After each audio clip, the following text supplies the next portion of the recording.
morning, or depending on when you're watching this, good afternoon, good evening, or good night. My name's Ross, and as always told, out of Voice of Radio. So today we need to have a little bit of a look at some really awesome products that are probably going to make you very, very jealous indeed. Cool? Cool.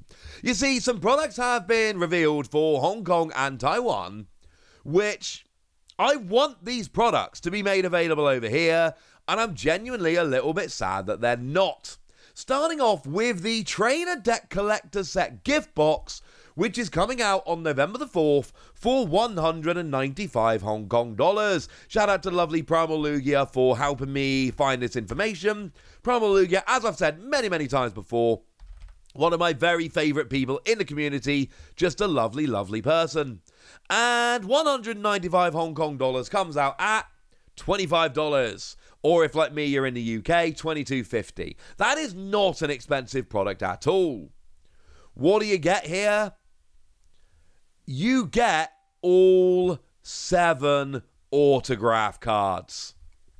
Yes, ladies and gentlemen, you get all 7 autograph cards. These are huge. These are brilliant. These are amazing. These are the kind of things that I desperately want to have in just one lovely product that I can go and be picking up. That makes me extremely happy, and that is the kind of thing that I want to go and buy. This is brilliant and awesome. Now, for us, we've only actually had one of these released so far.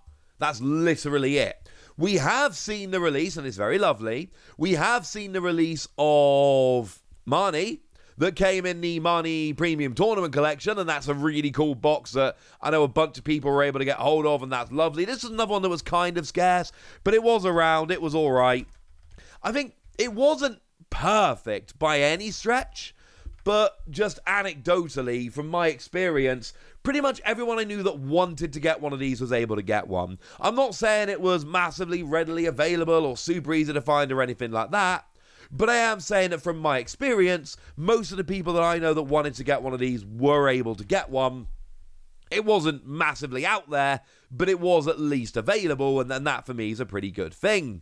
And that came with a full art Marnie promo, which was lovely, we all love that, but it also came with the Marnie autograph card, which was lovely.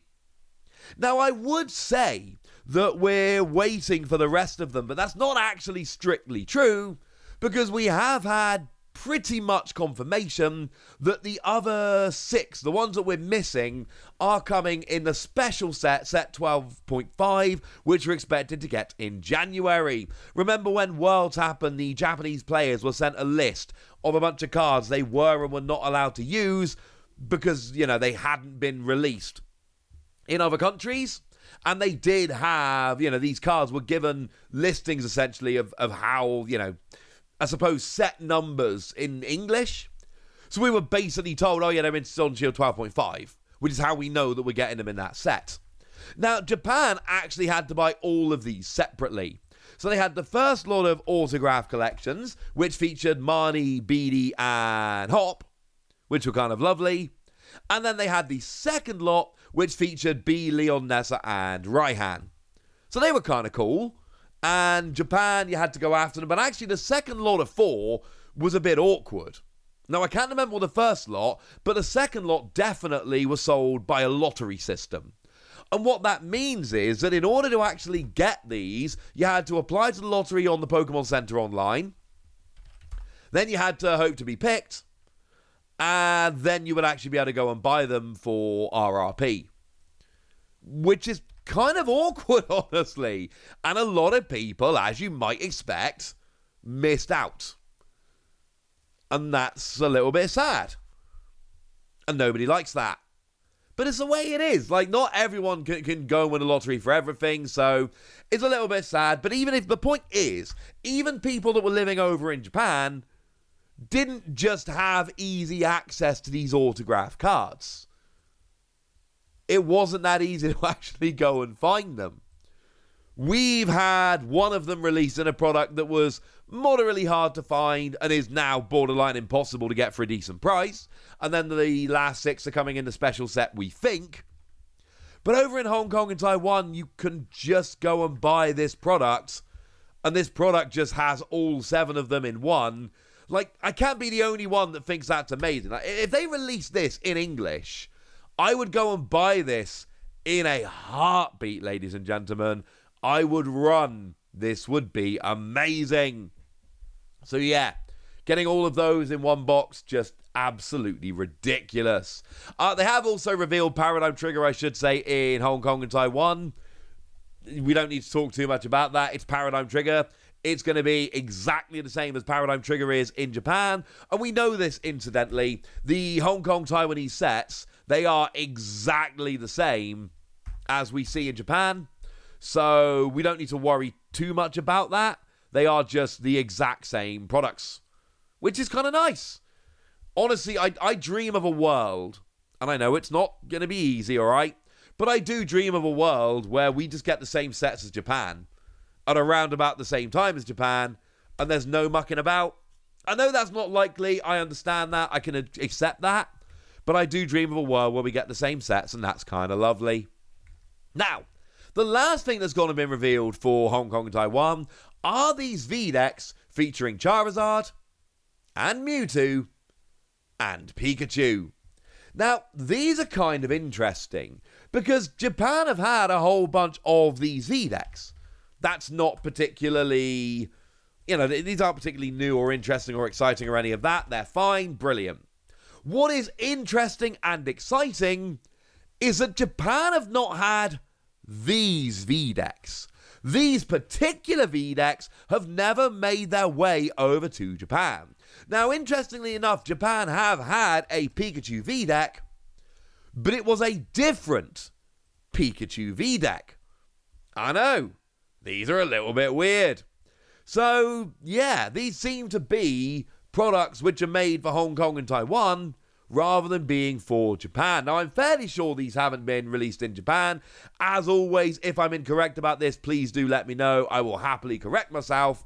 But the first lot of V-decks Japan got had Celebi, Victini, Keldeo, Tapu Lele, and Regirock, all of which came around in our Sword and Shield base expansion. And then the second lot of theme decks gave us Venusaur, Incineroar, Wailord, Pikachu, but a different one, Mew, Lucario, Slowbro, Duraludon, and Eevee. Although for us, they came out in all kinds of various different ways. There were promos, there were sets. They were a little bit more kind of all over the place. But my point is, these V-decks, Japan have had a bunch of them. I mean, actually, if we put them together, so there were 5 in the first run and 9 in the second run. So that makes 14 V-decks in total. And these are different to the ones that Japan got, which I find super interesting. Now, in Japan, these were very, very cheap. They were 500 yen. I'm assuming it's the same thing over in Hong Kong and Taiwan. The whole point of these products, essentially, is, hey, let's release really cheap decks that have guaranteed Pokemon Vs in to try and get people playing. These are a kind of welcome to the game kind of product. They're kind of the equivalent of our V battle decks, although they're generally a little bit cheaper, which is a good thing, so yay. But these are cool.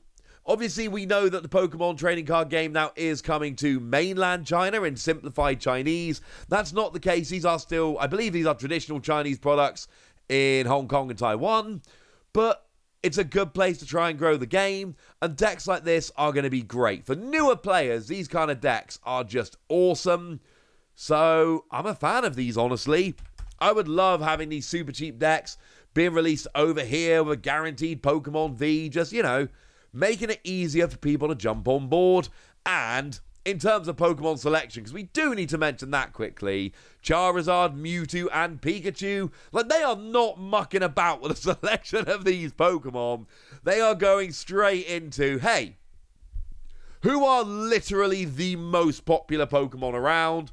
Let's go for them. So it's a brilliant product to grab people who aren't necessarily Pokemon TCG fans, but are fans of Pokemon generally, because if you're a fan of Pokemon, you're going to know these Pokemon, and you're probably going to like these Pokemon. You see where we're going with these, ladies and gentlemen? Yeah, these are very, very cool. I'm a fan. I like them. But now it's over to you guys. I would love if these products came out over here, but what do you think? Do you want them? Are you jealous? Would you buy them? Let me know in the comment section. Would you? Go nuts! Be nice. And then make sure you like this video, subscribe to this channel, follow me on Twitter at @TheWasi. That's where we talk Pokemon and card games and Pokemon card games and all kinds of fun things.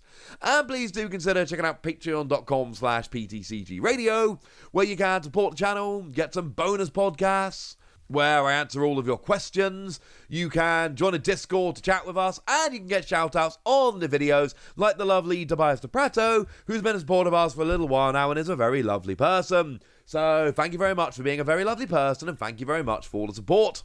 But by far the most important thing, as always, look after yourselves till next time, would ya? Thank you very much for watching. My name's Ross, and you've been watching PTCG Radio.